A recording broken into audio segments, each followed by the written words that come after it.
So they're looking for peace. They're looking for purpose. They're looking for potentially their next I don't want to say next soulmate, their last soulmate. Okay. Somebody who gets them, someone who understands them. Because a lot of men feel like, can we be honest on here? Please. With this boss chick, boss movement, like we out here, we doing our thing. We don't need you. We got our own thing going on as women. Is that what we do? That's what I don't know. I don't know where that came from. It came out of the blue. I don't know. That's the best impersonation I got as a woman. Men are wondering, where do we fit? Where do we fit as a man? And how do I,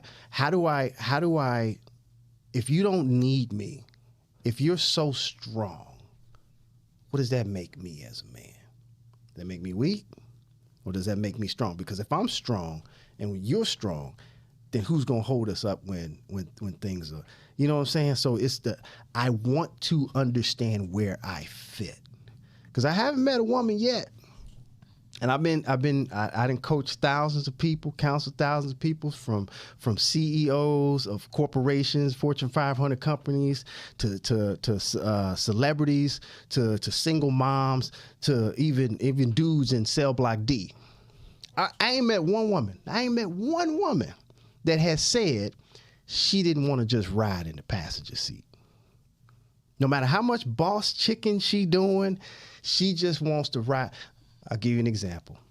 Oh, I'm about to say, I definitely want to ride in the passenger seat, but that's what you're saying. That's what I'm saying. Yes. So women, and that's not a knock, it's a metaphor. It's not saying that that's all you want to do and you can't do anything else in your life. It's to say there's a role, there's a position that you want to have as a woman that you just want to sit back and let your hair down, kick your feet up, and let your man take care of what he needs to take care of. I want him to be the man. I want him to lead. I want him to guide. I want him to be that dude that I don't have to worry about anything. I don't want to be out here boss chicken. Facts. As much as I am. Now, some women are going to take this and they're going to go, yes, I do. That's they cool. lying. That's cool. I know you lying. Because at the end of the day, I have seen the biggest, the baddest boss chicks that are just sitting at home with a cold pillow, alone, and the other side of the bed is cold as well, and the only friend they got batteries in it. Facts. What I'm saying is they want a man that can, I don't say handle them, but that can hold them up when times are hard. If they say, hey, I don't want to do this anymore, they want a man to say, don't worry about it, baby. You ain't got to. I got you. Them 3 words right there, I got you. Let me say that. Hold on. I got you. I don't know why I'm doing it. I'm married. I'm going to say, Marshawn, don't come down to the studio. He's doing this all on his own. That's all on his own. But that's what men, but a man to actually say that to a woman, oh my God. However, you are married to a very successful, very successful in her own right. Yep. If y'all didn't see my episode with Marshawn, it was a tearjerker. We had a time on that episode, okay? This is her husband, y'all. I ain't get y'all here together, maybe next time. But you are married to a very successful woman. Did she, don't be mad at me, Marshawn, but did she have a hard time turning that off, or did she have to? Like, how did that? She absolutely did, 100%. Had a hard time? She did. And here's how I eliminated that question in her mind, because every woman has it in the back of her mind. And it really boils down to trust. Can I trust you enough to have me? You say you got me, but can I trust you enough? Let me give a prime example of when we were dating, right? And she had a light bulb that went out in her house, and it was in her kitchen. And I was like, oh, I need to change the light bulb.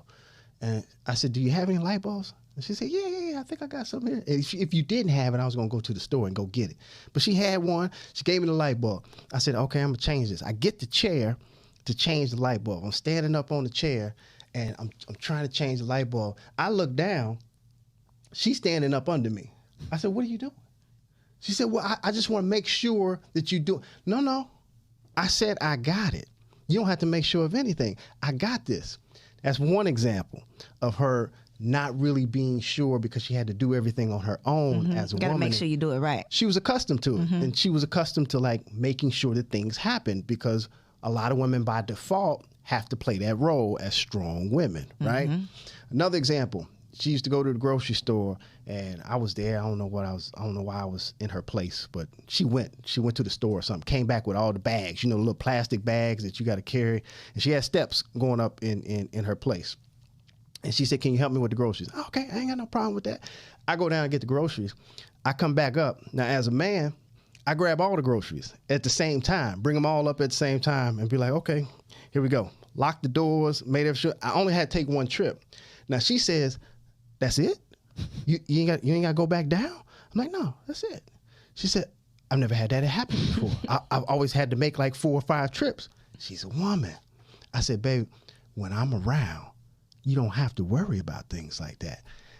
It's not to say that it's just because of my strength. It's to say, I got you. You can trust me. Little examples like that over time allows her the opportunity to let go of that mentality that I'm wondering if he's gonna mess up like the last guy. Is he gonna leave me like the last guy? Can I trust him more than I trusted the last guy, or that I trusted my dad, or that I trusted the person that broke my heart, or I trusted my teacher or my uncle? Like, can I trust him so that I can relinquish control of everything that I've always been in control of? Little examples like that over time is how I snapped her out of it. Speaking of trust, though, y'all was real secretive and private with y'all relationship. Yeah, it was necessary. Why? Why, Jack? Because I remember I had this auction down at Frank Ski's. I had an auction, y'all, Single Wives Club auction down at Frank Ski's. Shout out to Rashad Ali. She hosted for me. And you came by to support. I think I remember But Jack that, yeah. would not be in the auction, and I did not know why. I'm like, Jack, why you couldn't be in the auction? Like, what's up? And he's like, I got a little something, you know, I'm dating somebody. I'm like, Jack, I didn't talk to you a million times. We done had a dozen conversations, and I ain't know you was dating nobody. Yeah. You were not secretive, but keeping your private life private. How long did y'all keep y'all relationship secret? Because I think y'all were like working together and stuff, and nobody knew that y'all were dating. Yeah, that's true. Yeah, I think it was all the way up until we got engaged. Wow. I think when two people are in the public eye, sort of say, I think it was imperative that we were intentional about our relationship. So both of y'all were keeping it a secret. It wasn't just like you was hiding her. But it wasn't a secret. It just was we omitted information. Like we weren't. So what happens with a lot of people is they start this whole public persona thing. Like I'm gonna post on my like we go together. Like Facebook used to have this thing where like I'm in a relationship. Like wait, what are you doing on it? And it's like what's interesting is I didn't know anything. I didn't look her up at all. Like, you know, when you first meet somebody, you Google them, you try to find out as much information. I was so tired of that. I really just wanted to get to know somebody for who they were. How'd y'all meet? Somebody hooked y'all up?